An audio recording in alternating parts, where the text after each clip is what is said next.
Oh, yeah, you're right. Good morning, good afternoon, good evening, and good night, everyone. Welcome back to another episode of Shochu'sday. Kampai to everybody out there in the world, in the Shochu'sday world. And we've got a really kind of crazy episode today. Number one, first and foremost, we've got Kurt Maitland here, as you'll see in the center of your screen, beaming in from New York City. He's an author about and writer of copious and just unending tomes and articles about whiskey and cocktails. Kurt, thank you very much for joining us today. It's a pleasure, gentlemen. And over on the right side of your screen, I believe, is Stephen Lyman. And Stephen Lyman is on location in Fukuoka with a good friend of ours, Justin Potts of Sake on Air fame. And he's visiting Morinokura Brewery and Distillery. And he's got a bit of a surprise in store for us. Stephen? Yeah, sorry to crash the party, guys, and I really look forward to hearing the conversation you guys have about all that Kurt's doing in whiskey and drinks writing. But very quickly, I am here at Morinokura with Justin Potts of Sake on Air, and still getting used to my Steadicam. You can see a little bit of the facility out here. But what we're here for actually is today they are making Sanaburi Shochu, which is a super traditional style. I'm gonna try to give us a little bit of a tour here if I can. So you see that looks like a massive pork bun steamer. Oh, it's just off screen. There it is. Yeah, that is actually the steamer. still. That is the still. And what they've done is they've mixed rice bran with sake lees. And let's see. So we got the rice bran back here in these buckets. This is the rice bran. Yeah, it certainly looks like it. Yeah, and then they mix that with the sake lees fermentation, which Koji might get mad at me, but I'm going to do it anyway. Is down here. Oh, there you go. And this is a few day fermentation where they mix some water with some of the sake lees. They mix the two of those together, and they fill this steamer, which is here.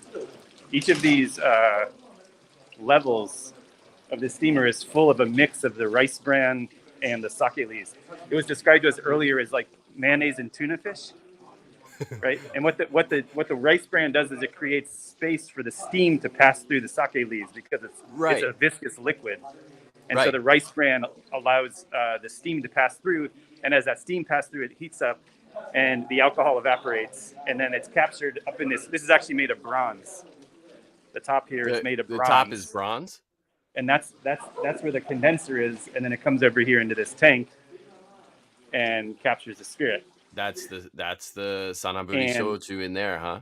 That's the Sanaburi Shochu, and they actually got, that's the distillate right there that he's bringing out. This is the Toji. Konnichiwa.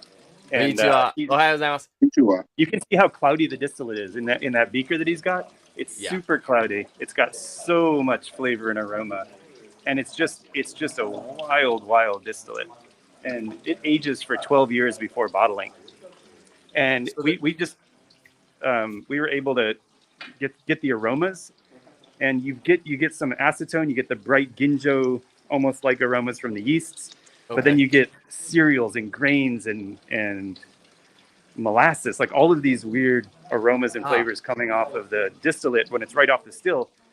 But after about 3 months, it tastes awful. And then it takes about 10 years before before everything gels and you get the really elegant and beautiful flavors that work together. And that's what they bottle. And so they just, they haven't been bottling much because of Corona. They just haven't had demand, but their most recent bottling is from 2008. They started doing this again in 2002. This is a very old style from here in Fukuoka. Yeah. And they really revived the style here at Morinokura. In fact, the reason they got their distilling license in 1899 was in order to be able to continue to make this style. But it's not a viable business model. So they've diversified. They make barley shochu, they make sake, they make lots of other things. They actually only make this style 8 days a year. 8 days a year. Yeah, and we just happened to be here on a day when they were making it. This was not planned because of this. This just happened to be when Justin was in town and we could come and have a visit. That's amazing. Pretty wild. So for any of the folks out there who understand what the inside of a pot still looks like, you'll notice that it really is just it's a It's a container. It's a vessel like this. Now, what we're looking at over there is a little bit different because there's Stephen, are there wooden baffles in between the different levels, or each level is actually like imagine it as a wooden bucket. Okay. And so wherever those arms are coming out, let me get in a better position. Wherever these wooden arms are coming out, that represents the handles that were used to lift this into place. Gotcha. So this is a bucket, this is a bucket, this is a bucket, and this is a bucket. So there's 4 buckets stacked, and each bucket contains that mix of the rice bran and the lees. And the secondary fermentation that they've done is a 3 or 4 day fermentation, and it's about 10 to 15% alcohol in the sake lees, and then that's what's being distilled. But then the rice bran gives you all of this grain. Sure. In the presentation, right? So it's a really, really wild style, and we're gonna have to make sure that we can get you a bottle, Kurt. I'll make sure we make that. Yeah, we got it. That's great, actually. This is bonkers. This is a little bit of history here that is fortunately being allowed to rear its head again, rise from the grave almost in Fukuoka, Japan. Very, very cool that they are keeping this tradition alive. And this calls for a matsuri, doesn't it? It does, absolutely. And that was the traditional thing, is the farmers would come into town with their rice, they polish it, and all of the rice bran was then used to make this style of shochu at a big festival.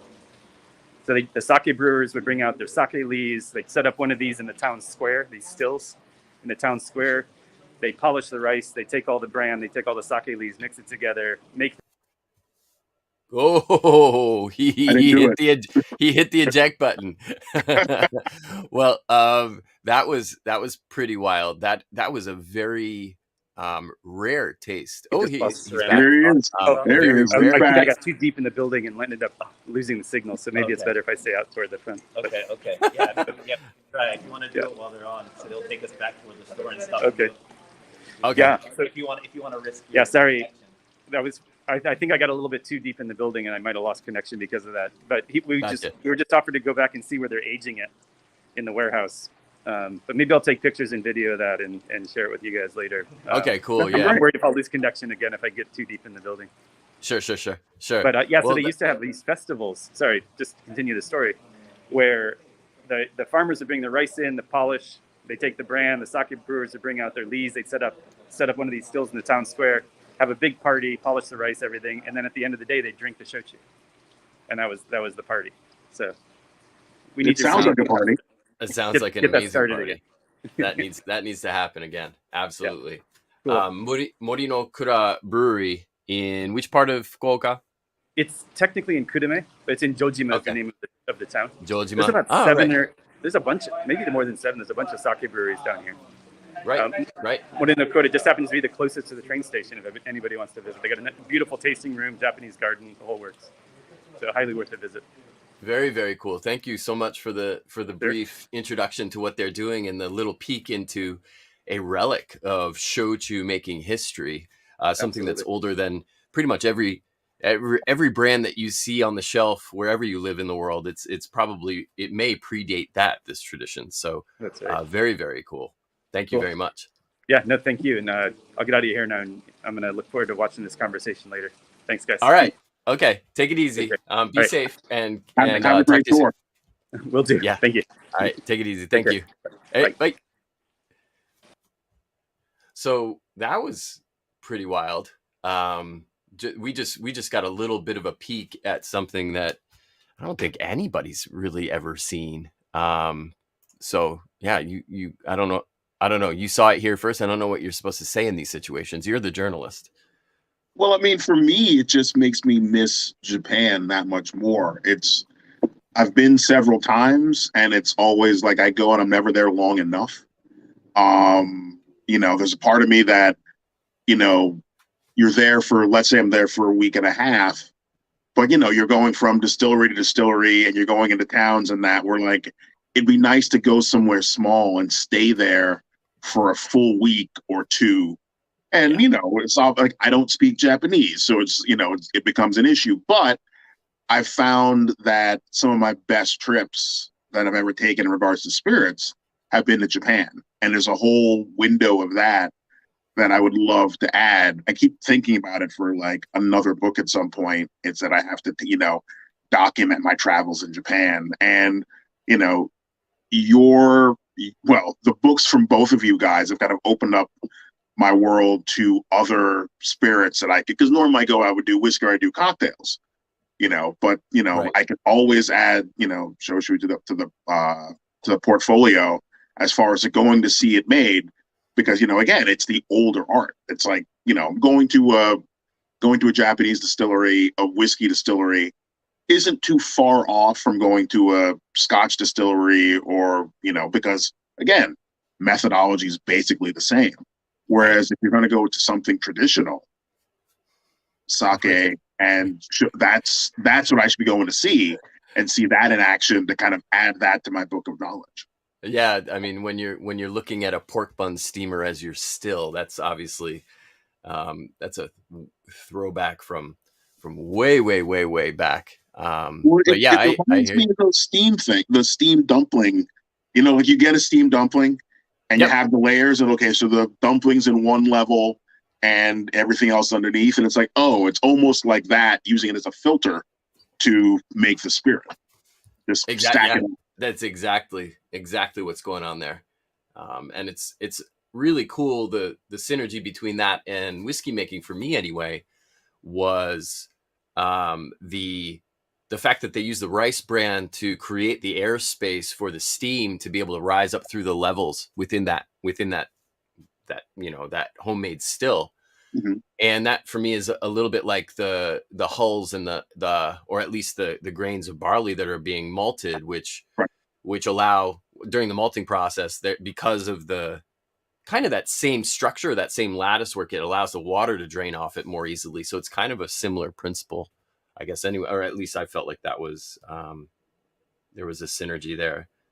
But that was old school, and I really appreciate Morino Kura for continuing that tradition. I do have a couple of their bottles from way back in the day buried somewhere in this apartment. I'll have to dig them out and bring one of them to you.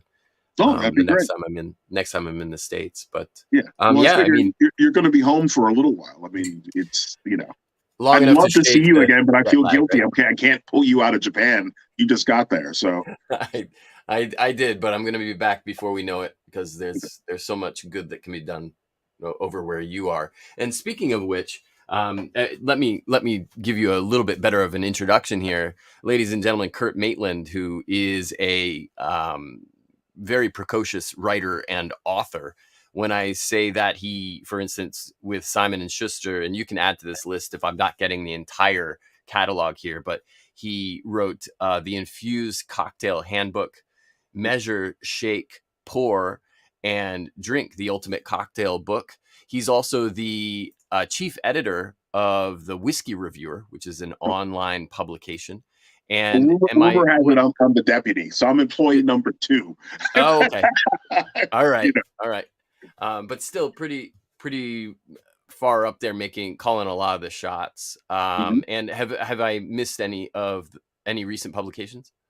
I've done some writing for I think Men's Health and Distiller of late. I mean, it's funny because I have a day job, so it's one of those things where it's like, people ask me, how do I do it? I go, I don't know. I sleep on fractions of seconds, something along those lines. I'm familiar. No, but it's good. It keeps me busy, and it keeps my brain active. And through all the, we had mentioned the dreaded C word. It was like something I could still do. Manage to keep the club running, manage to finish a book, manage to do some articles. I'm behind on some articles because, life and day job intrudes, but I have some stuff planned to come out soon. Why don't you tell us about that? I'm going to throw up the booze news here. This is. Oh no, that's the wrong one. That's for later. There it is. Yeah, I mean, I'm wrapping up 2 articles for Distiller. One is a feature with Vanessa Braxton, who runs a distillery in Long Island, and she's working on vodka, and also another one, she's actually a master distiller, and then another one about just different Black distillers and distilleries in the U.S. And and it's interesting because like a lot of what the distillers want, or what we've heard people, say they want something they can pass down. It's something that, they're like, a black distillery has never been passed down to a family member. It's always, they've kind of been once and done. They've existed and then they didn't exist, or they work for somebody else, and there was never anything to hand down. And this was part of what's driving a lot of people who are doing it, on top of the love of spirits and the wish to make a great product. And also the fact that like, they don't want to have to be thought of as, an African-American distiller. It happens to be the fact, so be it, you know what I mean? But they wanted to get to the point when their kids are running their distilleries, it's not a big deal. It's just what it is. It's just reality. Gotcha. So basically what are the steps to getting it to that point? It's just a lot more press about them, a lot more bringing them into the conversation and making sure that this is no longer an anomaly, right?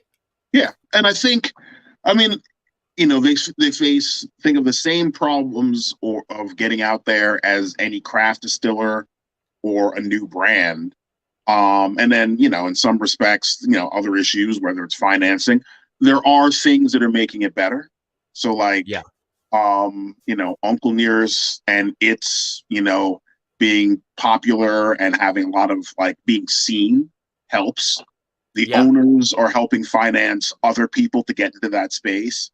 The IBO has been doing stuff with their Pronghorn initiative.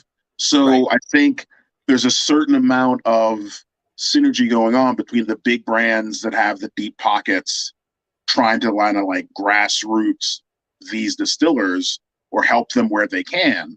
And that's actually, it's been a surprising development, but it's a welcome development. Sure. Yeah. When that when the big houses are interested, that you're truly not only onto something, but you've been on to something for a while. Exactly. Yeah. And not for nothing, Mac Salmon, I just threw his comment up there. He's the force behind Maction Planet.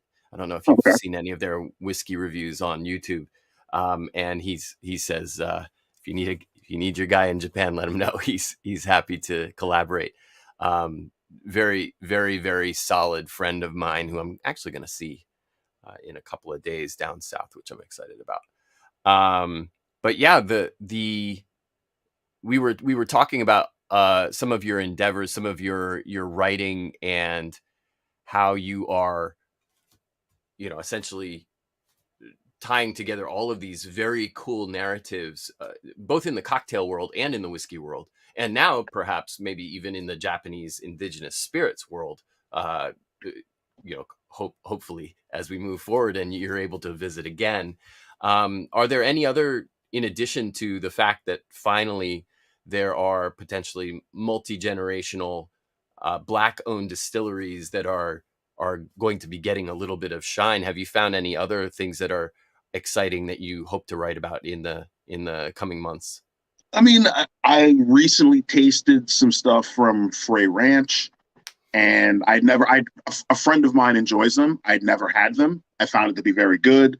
It's the same problem we were discussing before. You have a smaller brand that's only available in a few areas, and you get to taste like, oh, this is pretty good. Like I would do a tasting with them with the club, or I would happily do it as a gift, or maybe somebody makes a suggestion, but it's only available in a few places. And it's the interesting quandary of how you deal with spirits in the United States. Like, it'd be less of a problem if Frey Ranch was located in England and, Whiskey Exchange or Master of Malt, they had it. Like, you could order it and you could get it. You're in the EU, you could get it in the UK. Right. Here, it's like, even if it's available online, it's available in 3 states because there's no distribution deal for these things. And I'm like, so I know it exists, but I can't buy it. Right. Or I have to buy it, send it to a friend, and then maybe wait to pick it up when I get out there. I'm trying to think. It's like, I'm working on a book on the Pimm's Cup. It's kind of a little like offshoot of my cocktail endeavors. Wow. I would love next time I come to Japan to meet up and, you know, hit some places, and certainly would love to, let's say, add some, you know, some shochu. I'm pronouncing it wrong. I always try to get it right, but, you know, every so often it escapes me. To try to get some of those cocktails, because I imagine, especially for my infusions, but also just for cocktails in general, where you could like, hey, instead of using gin, or instead of using vodka, or even, you know, certain whiskeys, try these.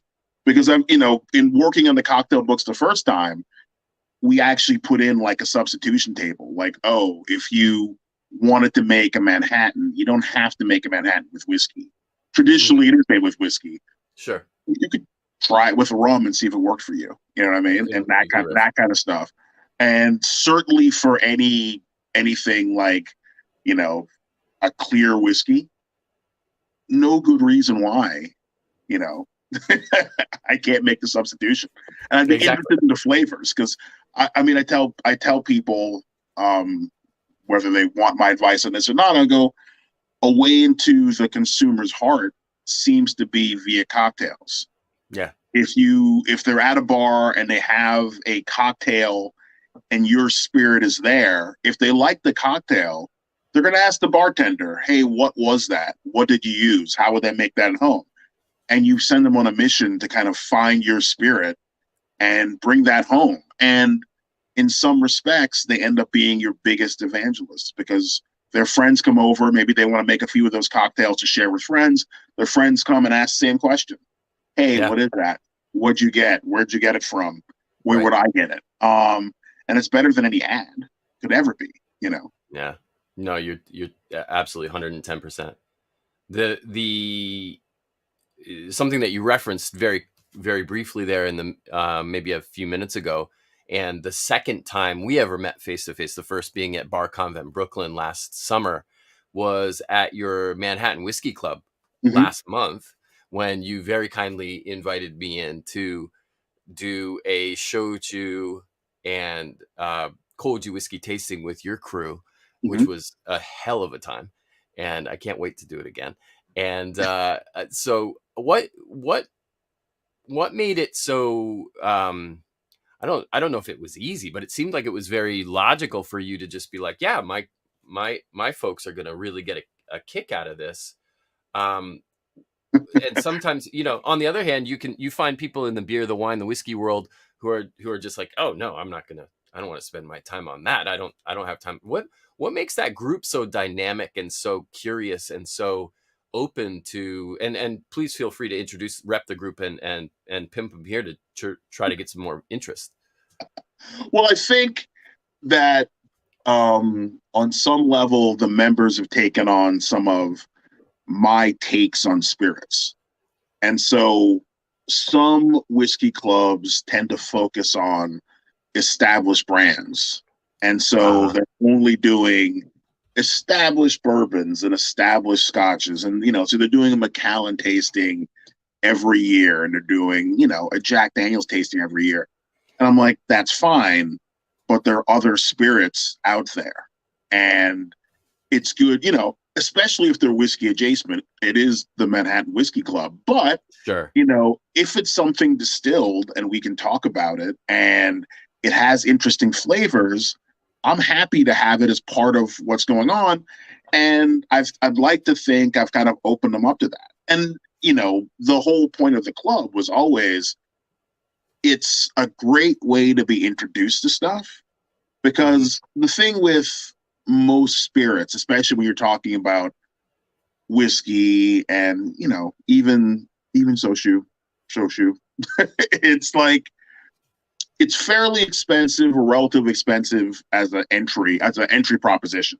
Like buying a beer is a fairly cheap, you know, thing. You can live on, you know, $8 and $9 and $10 bottles of wine and never run out of different ones to try. With the club environment, hey, here are things that, let's say, cost more, but you get to taste them. And at the end of the day, you might not like, I tell everybody this, you may not like everything you taste, but ideally, you find a few favorites that you're willing to go out and get and spend your money on, because now you've tasted it. And I tell people, by the end of a year, ideally you're walking in a bar, you're walking in a liquor store, and you're just like, hey, I've had that, I didn't like that, I love that, I'm going to buy that. And I think it's great for brands. I think it's great for the consumer because they're getting the educational content. It's like having you there and your experiences. Right. It's like that wasn't going to be duplicated by somebody doing a marketing spiel. It wasn't going to be, short of them reading, one of your books. They weren't going to get that level of information. And like, I like bringing that to them, and they love having it, so. They seem to enjoy it. That was a really good time, right in the middle of Manhattan. Yeah, the view. It is funny that. Yeah. It was. I was not that I was surprised, but I was very happy with the reception to the drinks that we were putting in front of them, and the questions were amazing. Obviously, folks who get spirits. They're gonna be able to, because they're operating at a higher proof point. I feel like it gives them the flexibility sometimes to dally in other traditions, whether they're distilled or not. Right. They can kind of come, because the alcohol percentage is never going to surprise them. You can kind of throw anything at them and they're going to be like, oh, okay, I recognize some of this. A lot of it is new, but at least my face isn't being blown off by an ABV over over 18%. So that was, I spent a lot of time punishing them. I spent a lot of time like, I have one member, I think I think he asked questions. He was physically there, Jared. He's like, yeah, Kurt had me drinking cask strength. And I'm like, yeah, it's kind of just, I tell people I like cask strength mainly because it lets you choose your own adventure.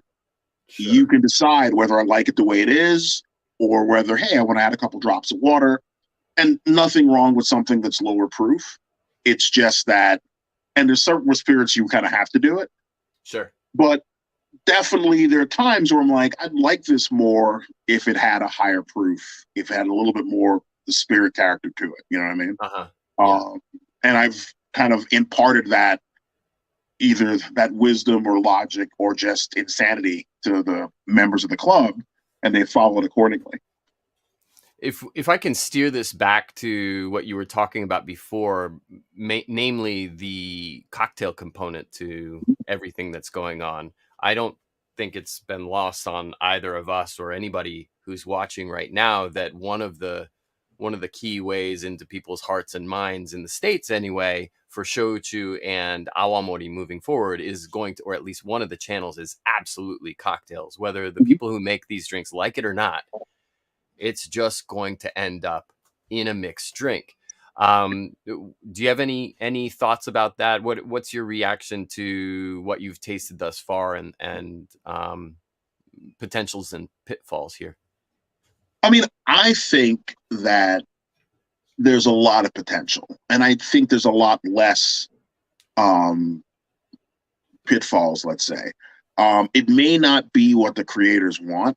It's like, the joke is in Scotch is that they're like, we don't care what you do as long as you pay for it. That's their concern. But I understand it's like, you're taking a traditional spirit and you're doing things to it that they wouldn't do. So they're like, and the hope is that you get to introduce it to new people, using the cocktail as the tip of the spear. Right. But then as they get into it, as they like it, they start exploring the spirit and then making choices as to like what do they want to use for those cocktails. So they know for a fact that like, hey, I've used this one. Let me try this other one and try the same thing. Like I've done that with rum where, hey, I've gotten like a dark rum, or a navy rum and let's make a daiquiri, and then, let's do it again with a lighter rum and let's see what are the differences. What are the things I'm getting, Exactly. Yeah. I mean, you won't know until you try. And the flavor palette that's available through shochu and awamori is just so immense and so diverse and so wide that it's just, all they have to do is crack the bottle and smell it. And they're like, oh, geez, I haven't smelled anything like that before. It's going in a cocktail. Now for one thing that I've run into after, and I know you're aware of this, after a month in market on both coasts in the States, is that the cost per ounce obviously is very important from a bar program concern. Right. And what's the magic number? Is it $1 an ounce, or what are we talking here? I know well spirits will get well below that, or way below that, but what's a metric to go by? Do you have any insight into that? I mean, I'm thinking it's like, and it depends on where you are. So, for example, a friend and I were in Atlanta, and we were surprised that the bulk of the cocktails are all like, $11, $10, $9. We're like, where are we? I don't understand. Because, you're in New York, it's like, oh, that same cocktail would be 18 or 20. And you kind of have to price for the city you're in.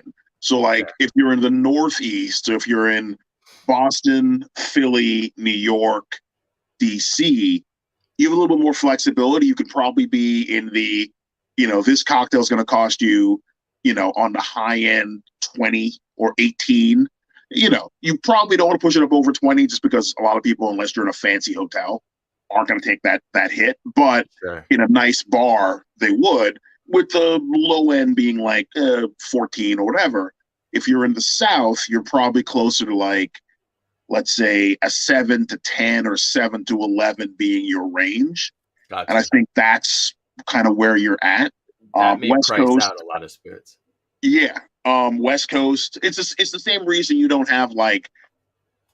use a lot of high-end whiskeys in cocktails. You can, but that just changed the whole price point. You know what I mean? So it's like you'd use Paddy for an Irish whiskey cocktail versus using Redbreast. Redbreast is superior, but Redbreast costs 3 times as much. So you're just like, okay. Yeah, that makes sense. Yep, absolutely. And this might be where an infusion could come into play. Okay. Because if you would let's say, infuse an oil or infuse the spirit in something else where you can add a small portion of it, therefore reducing your bottle hit, because it's not the only alcohol or only spirit in there, that might be the way to kind of, as your intro, to kind of get that flavor in there without having the full burden of, I'm using 1.5 ounces of this expensive spirit to make this cocktail. It might be, you do a cool infusion and you're literally using a dropper and putting a couple drops on top, as a floater. Like, oh, what's that? What are you doing? And they can say, what's that from? Yeah, exactly. I noticed a lot of split base cocktails, obviously, where you're using a different spirit to bump up your alcohol quotient without sacrificing the aromas, the flavor profile of the shochu. I've also seen others where, because there are a lot of undiluted shochu on the market these days, 35% plus shochu that can, in some cases, stand up on their own in a cocktail. It just requires a recalibration of how you pair everything and mix and match flavors and aromas and volumes of everything that's involved. And that's why you want the bartenders in, because amazing bartenders can do great things because from what I've tasted, they're very versatile. I mean, the thing I tell everybody with any Japanese spirit is that it's subtle. I mean, I have this in my head, this theory that the spirits are tied to the food of the culture. Mm-hmm. So a lot of Japanese spirits are amazing, but their flavor profiles are subtle. Very few of them punch you in the mouth the way that some cask strength bourbon does. But it's also if you're thinking about it, it's to be paired with food. Well, if that's the case, it's like sushi, sashimi, miso soup. Those are all, flavorful, but in some respects their flavors are delicate compared to an American food like chili or burgers or hot dogs, where it's you're choking down, a bourbon and something else, or with scotch where it's I'm getting a peaty whiskey that goes with, let's say, fish. And so that and fishy fish. Yeah, exactly. And that subtlety is in many ways an asset because it's an easier sell. I don't think soju turns off somebody the way that like a smoky whiskey does. I don't think you're getting that kind of effect.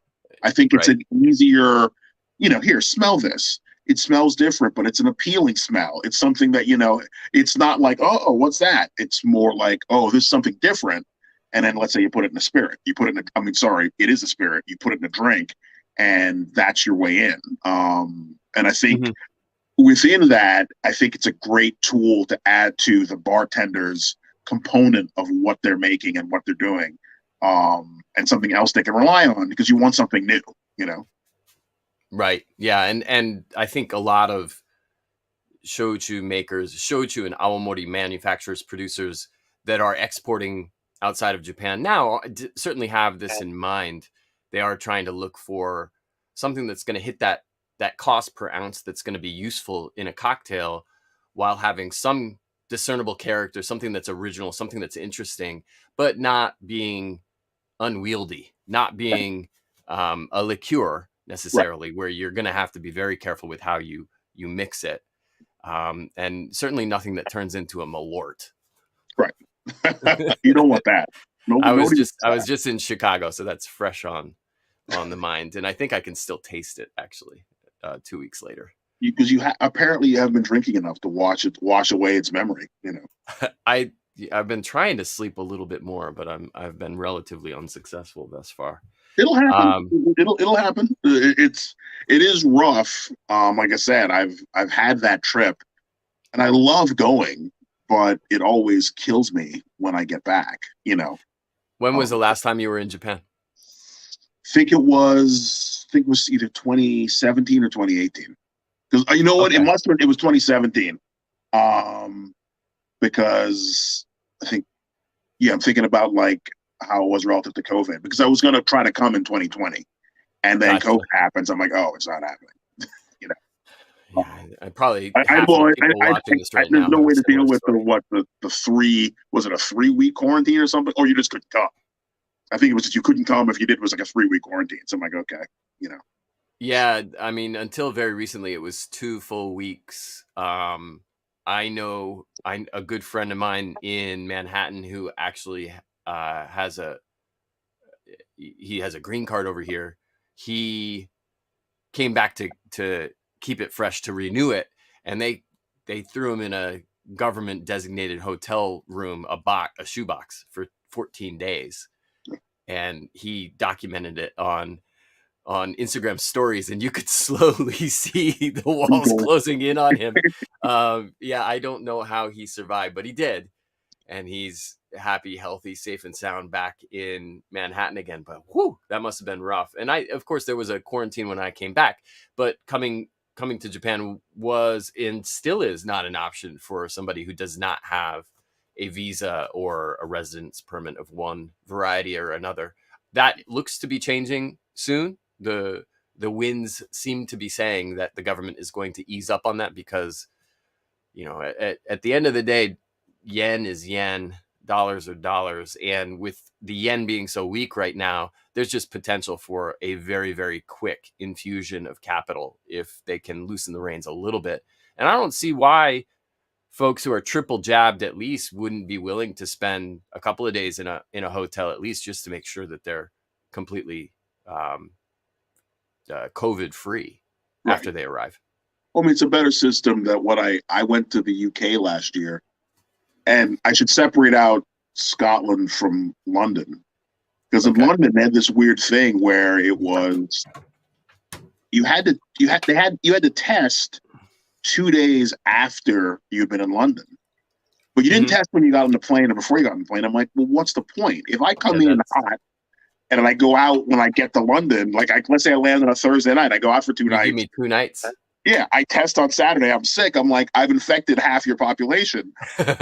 Maybe you should check me. And if I'm sick, I stay home. Like in Canada, because I went there to see some family, that situation was you have to get a clean test before you get on the plane. Yep.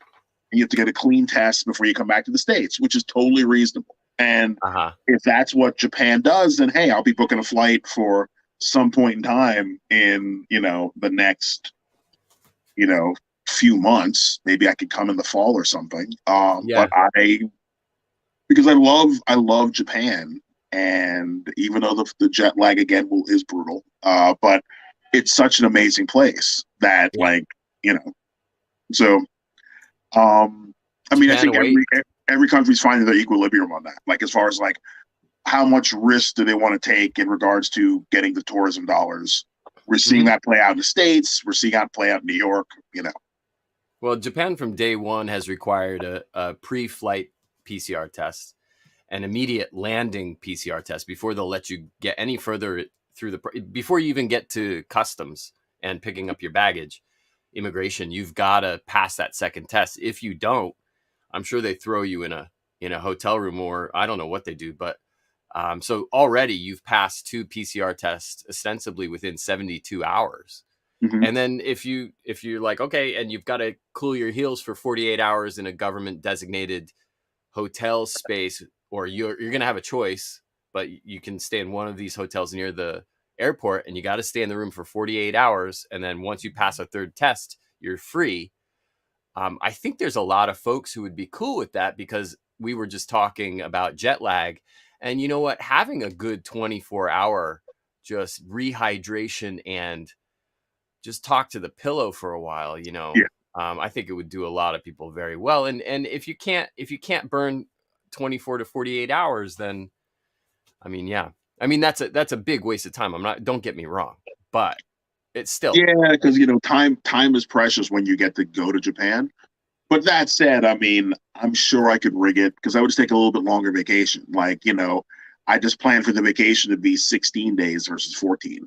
And I went burning 2, but I still have 2 weeks. Then I'm like, I'm okay. That's fine. Yeah. It's it's not completely out of the question. Just looking at the time, I'm going to move us on to the third one, because I know we're going to have something to talk about here. Newly opened. Okay. This is the part of this is the segment where we talk about bottles that we have cracked recently. We also sometimes do bottle kills here if there's something that you finished recently. But do you have anything that you have recently cracked the seal on? Yes. This. Now I'm trying to get it so that you can actually see it. It's called Simply Whiskey. It's called Dream Big. It's from Simply Whiskey. It is a 4-year-old American straight corn whiskey, and if I remember correctly, it's almost 130 proof, which means, as you said, we're talking about proof. It would melt your face off. This is one of, I think, 182 bottles.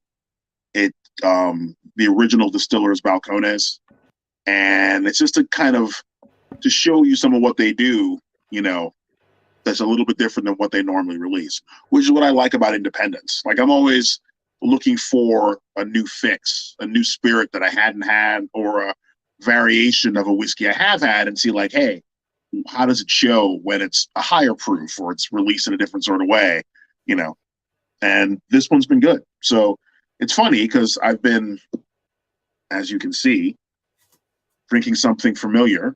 Nice. It's like a little bit. There it is. Yep. So I've been drinking that in water. Conveniently, you couldn't tell, but I've been sipping it while having some water, and I'm having a little bit of this one. Nice. Where did you get that whiskey from? Did you get it at a shop, or did you get it online? It was sent to me by Simply Whiskey. Gotcha. Because I know them, and so they were sharing this with me for my opinion. It's good to have, when you write, it's good to have friends who'll send you stuff so you can taste it and like talk about it. So absolutely.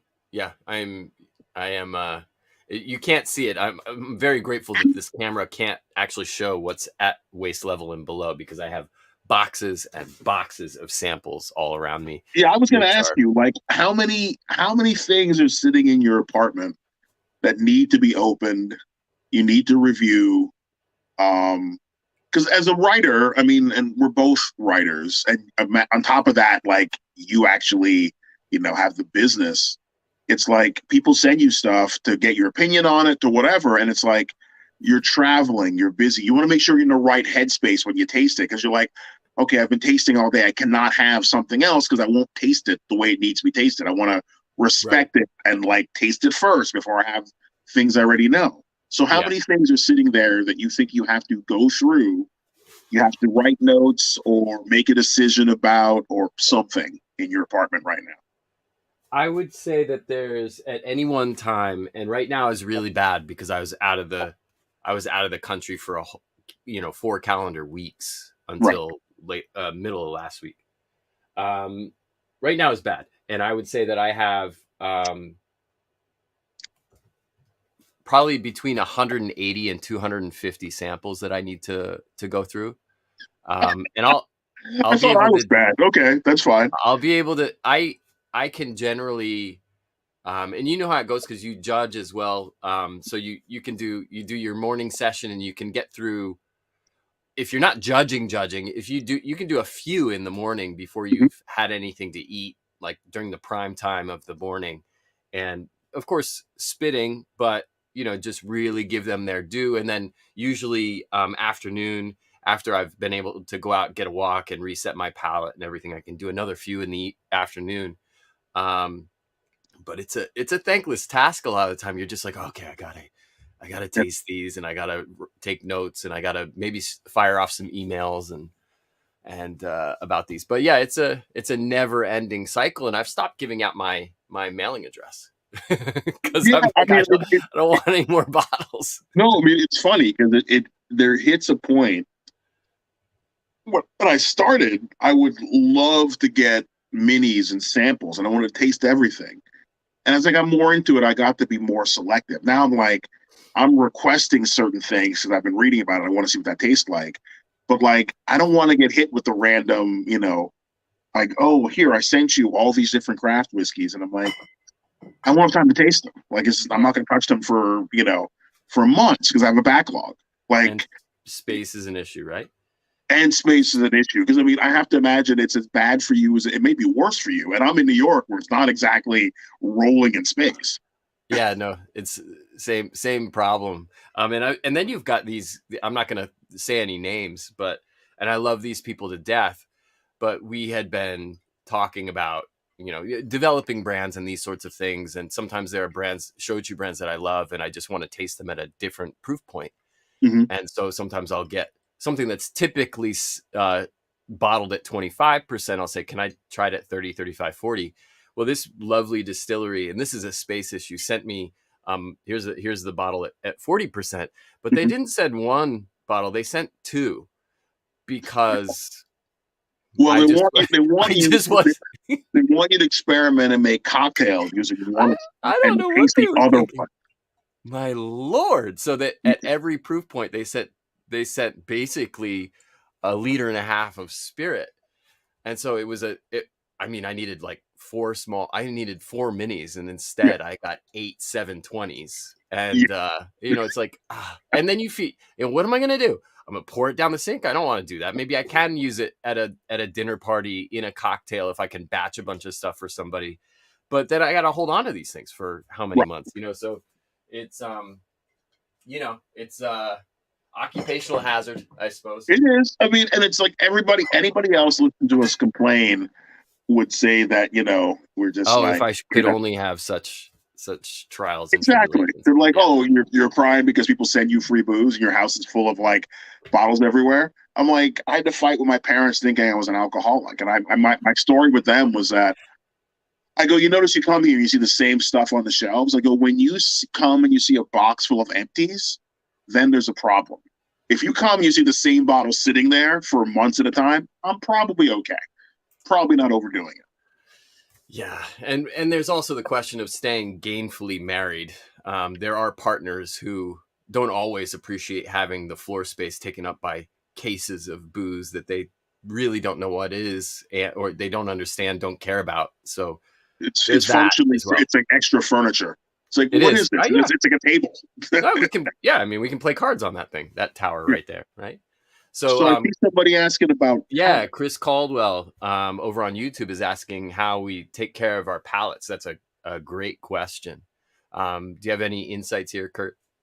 I mean, for me, it's generally been water and lots of it between, but also if I'm going to do heavy tasting, black coffee or something, no sugar, just to kind of do a hard reset. What I find also things like, let's say, crackers that aren't salty, just like something that's like as bland as possible. Plain white bread or something. Yeah, just something to eat. One, it's good to have a little food in you. But also I kind of have rules at this point, which has slowed down my tasting. Generally, if I'm going to taste something, like let's say I go with the whiskey I showed you guys, I would, let's say, taste that before I had anything else and make my notes. And then I'd come back to it a day later or 2 days later, do it again, and then see if there's any difference. What's the variation? Is it the same? Am I getting the same flavor notes as I got the first time? Am I getting something different?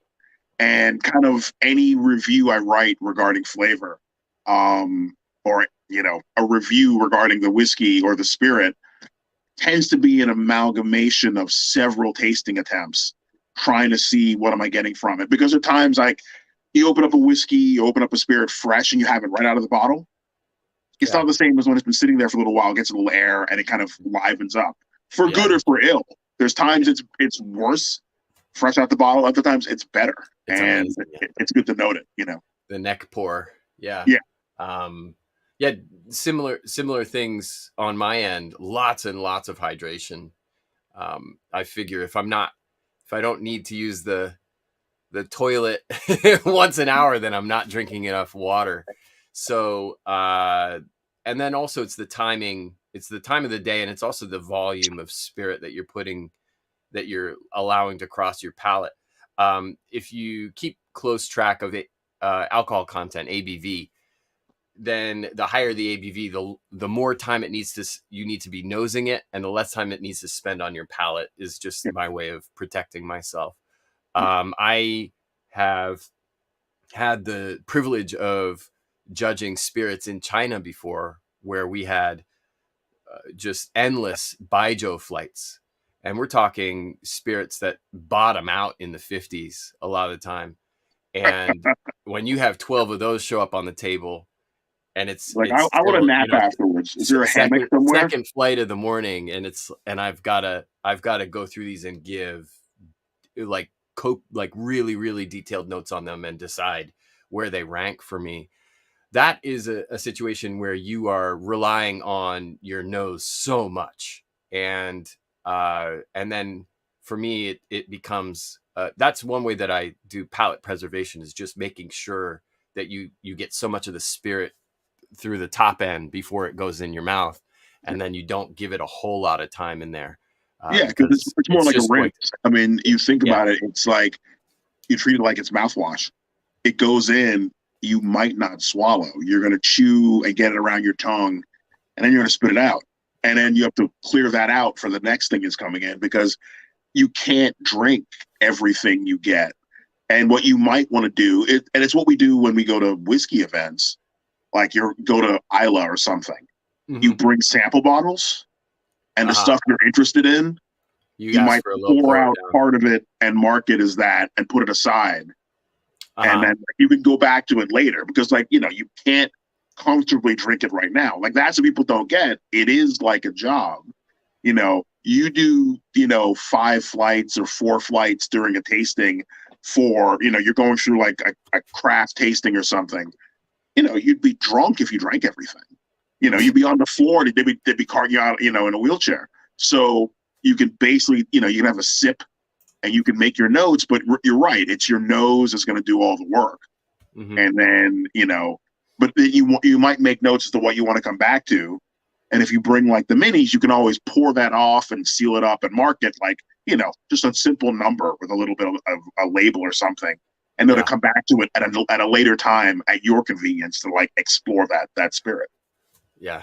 I have bad seasonal allergies, which Japan blows through the damn roof. And of course, the Tokyo Whiskey and Spirits competition is in March or April every year. So it's remote.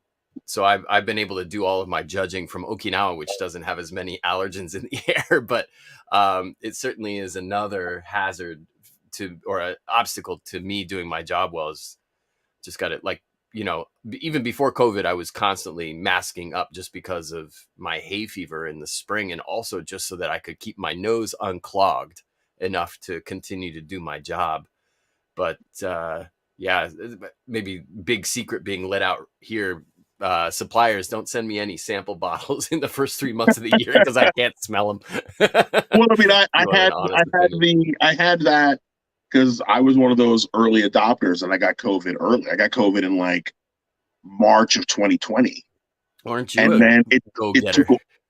Well, I mean, it's funny. I'd been in Europe, and then I came back home, and then also, you know, like I was hearing about COVID, and I get back home, people are freaking out, and then I got sick like 2 weeks after I came home. And, you know, it was miserable. But after that, like I'd lost part of my taste and smell. It took a while to get it back. And then so that in that interim, I didn't trust my own senses. So like I would ask people, like friends would come by. I'm like, you taste that. Tell me what you get. Because I'm like, I want to compare what you're getting to what I'm getting and see something, you know. Yeah. And it took a while till I got to where I'm like, in tasting things that I was already familiar with, and it kind of reset that. I'm like, okay, you know, but it was, you know, for what we do, like imagine you're trying to pick spirits you want to release and you can't trust your nose or your tongue. Like, you know what I mean? You can't trust that what you're tasting is actually what anybody else is going to get. It's going to taste. That is so scary to me. That is the scariest thing of this entire conversation about COVID is losing my sense of taste and smell. Whoa. I mean, I know some master blenders, master distillers who basically they wouldn't travel and stay away from everybody because they're like, listen, like the business runs through me. Yep. I'm on the tasting panels for this company. I'm the ones who's, you know, doing like the quality checks for what we release. And if my nose goes out and I don't know when I'm going to get it back, like that's 6 months I could be out where I don't have full capability. So I'm staying away from everybody. You know what I mean? Blenders. Yeah. I mean, and it's just like it's Broadway singers, opera singers in general are the same way. If their voice gets scratchy or messed up, they catch a cold, then they've lost the instrument. Yeah, and exactly. And they're like, nope. So I will be masking up forever, or, you know, COVID or not, just because. Yeah, I mean, there's so many things that can foul things up. Okay, all right, well, I'm cognizant of the fact that we're running up against the hour, so we're going to wrap it up here. And I want just to, before we do so, Kurt, to give you a chance to talk about where people can find you online. Oh, okay. You can I'm on Facebook. There are reasons I keep it. I'm on Instagram. You can look for me as either Kurt M1 or Main Man Maitland. I'm working on setting up a website for the Manhattan Whiskey Club. For years, the Manhattan Whiskey Club was set up like the Fight Club, where like you basically you got a personal invitation and we've never been online. And now it's like, okay, because we can do online events in the way we couldn't, COVID forced us to. So we're like, okay, you know, we can kind of expand a little bit and have tastings that are online, have a bigger club.